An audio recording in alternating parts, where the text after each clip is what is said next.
Hiriyyaan Sumayyaa Hawwaan maaliif laayivii gubbaa teessee boochi? Akkasuma immoo Sumayyaan Yemen jirti moo biyya biraa deemtee warroonni hin dhageenye isinitti himuuf hin deemaa jira? Eessayyuu hin deeminaa. Viidiyoo kana hanga dhumaatti daawwachuu dhaggeeffachuu hin dagatinaa isiniin jedha.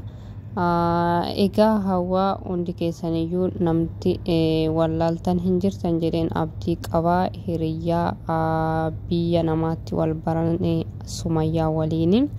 Egaa Sumayyaan yeroo Itoophiyaa galteettirree yaadan bira dhaabbachaa kan turte micoo tana jechuudha. Bataam ምርጥ ሴት Hawwaa እንዲሁም ደግሞ የሱማያ ጎደኛ ምርጥ ናት ማለት ነው። ጎደኛ ማለት እንደ ሱማያ ነው። ያሁኑ ጎደኛ አሁን አብሮ በልቶ ተመልሶ ይባላል። ግን ሱማያ እንደዛ አላረገችም። ሀዋ በጣም ምርጥ ሴት ምርጥ ጎደኛ ናት። ምን ማለት ፈልጌ ነው? ባዬ ቦአ ጅርቲ ሚጮን ኩንጀቹዳ የሮሽን ገራ የመን ዴቢቱ baay'ee gadditee biyya namaatti deebi'uun du'a Sumayyaa aniyyuu akkattiin keessaa ba'u dhabee ati immoo maaliif gara biyya Yemen kana ijoollee kee qabattee maaliif Yemen deebite jettee imimmaashii bo'aa turte jechuudha. Maaliif jennaani waa'ee siddatiin beekti. Biyyi namaa anuma biyya namaa akka ta'e wanta beektuu fi sababa saniif boocha jechuudha. Baay'ee nama gaddisiisa. Egaa Sumayyaan immoo achi deebitee Sumayyaan Yemen ga'uu itti himte. Garuu Sumayyaan dhuguma Yemen jirti moo Jarman deemte moo akkuma jettu Dubaay fi Saawudii deemte?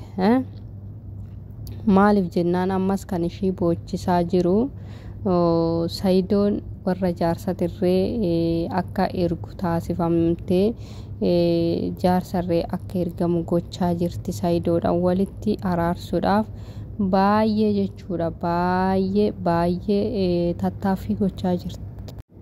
tattaaffii gochaa jirti jechuudha Hawwaanii.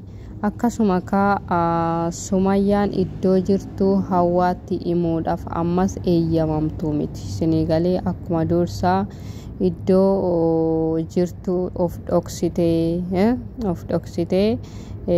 bahara keessa olii gad deemaa turte. Achi booda immoo gara Itoophiyaa galtee ammas iddoo jirtu of dhoksaa jirti. Keessa isheetti Hawwaa keessa iddoo ishiin jirtu iddoo kanan jira ijoollee koo qabadde iddoo kanan jira jettee Hawwaatti himuudhaaf eeyyamamtuu miti. Maaliif Hawwaatti himuudhaaf eeyyamamtuu miti? Sinigalee amma fakkeenyaa fi abdiin beektu ijoolleen baay'inaan ijoolleen Oromoo Yemen keessa yuutubaroota baay'eetu jira jechuudha.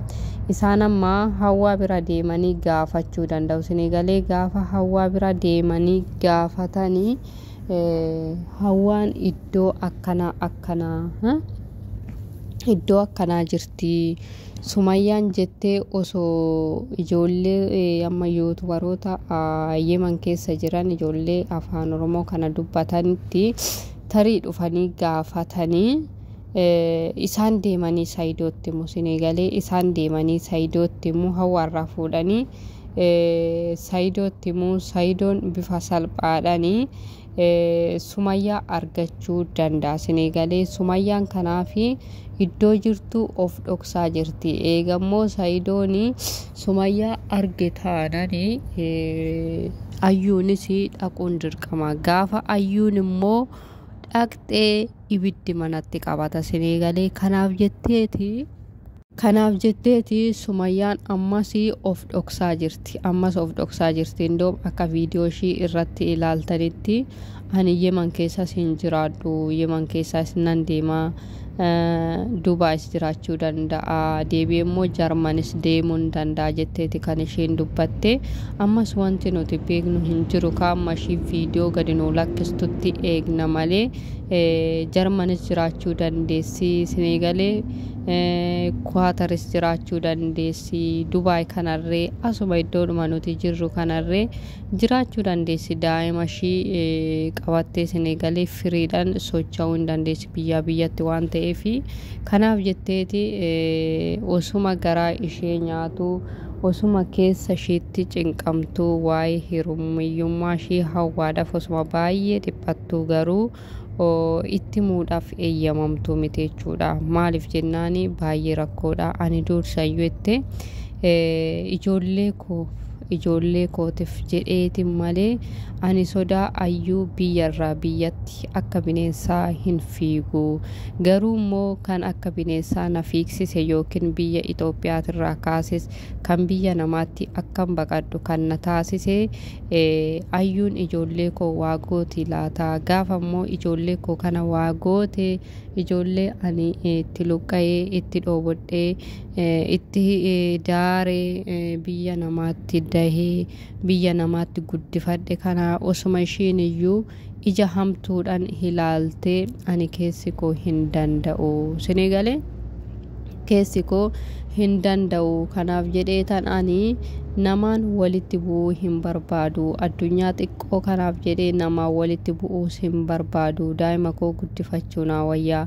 Saayidoo yoo ta'ee inni dubartiidhuma reeba malee dubartiidhuma jala fiigaa dubartiidhuma jala oola malee soba akka miidiyaa irratti na barbaadu. Kanaa miti gaafa lafatti gadi bu'ee inni Saayidoo nama miidiyaa irratti argitanii fi gaafa lafatti gadi bu'ee mana keessatti argitan itis feeki jedhatte feekidha jette kaasanii galee. Maaliif jennaanii dhiirri yeroo ammaa dubartii ari'uudha malee daa'imti koo akkana haala saniin guddatti kanaan guddatti maaltu barbaachisaa jedhee wanta yaadu miti.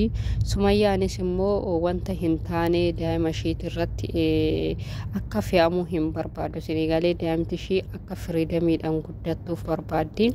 Sababa saniif daa'ima ishee qabattee olii gadi fiigaa jirti. Dhumarrattis immoo Saayidoon warra jaarsaa iddoo isheen jirtu kana barbaadee itti ergaa jira. Garuu isheen warra jaarsaa ergamaa jiru kanas fudhachuus hin dandeessu. Eeyyamamtuus akka hin taane dubbachaa jirti jechuudha. Osuma wanni fedheyyuu dhufee ani Saayidoo waliin hin araaramu, jireenya koo jiraachuu barbaada. Inni sobaa dhiira sobduu fi dhiira dubartii jala fiigdu ani hin barbaadu. Achuma akka barbaade dubartii yaa hariyu anasi daa'ima koo guddifadhaa na dhiisadha. Bakka Itoophiyaa gadi isiniif dhiisee baheen jira waan ta'eef na dhiisadha isiniin jettee dubbattee jirti. Kanaaf yaa hizbii keenya Sumayyaa dhiisaa maaloo dhiisaa yaa jiraattu. Keessattuu bunnee fi ayyuu sun maaloo dhiisaa yaa jiraattu. Daa'ima isheetiif haa jiraattu. Olii gadi maa fiigsistu? Olii gadi fiigsisinaati dhiisaa yaa jiraattu isiniin jedha. Egaa hordoftoota fi jaalatamtoota maatii chaanaala kootii baay'ee isiniin hin jedhu. Warroonni turtii hanga yoonaa na waliin taasistaniif guddaa galatoomadha. Galata guddaa na biraa qabdu. Akkasuma laayikii, sheerii, sabiskiraayib gochuu hin dagatinaadha. Chaanaala immoo banachuus yoo barbaaddan abshir waliin guddannaa siniif bannaa. Jabaadhaadha arri boruu miti tokko jedhanii lama jedhu waan ta'eef jijjiirramuutu jira. Osuma qoosnu jijjiirramuutu jira waan ta'eef jabaadhaadha turtii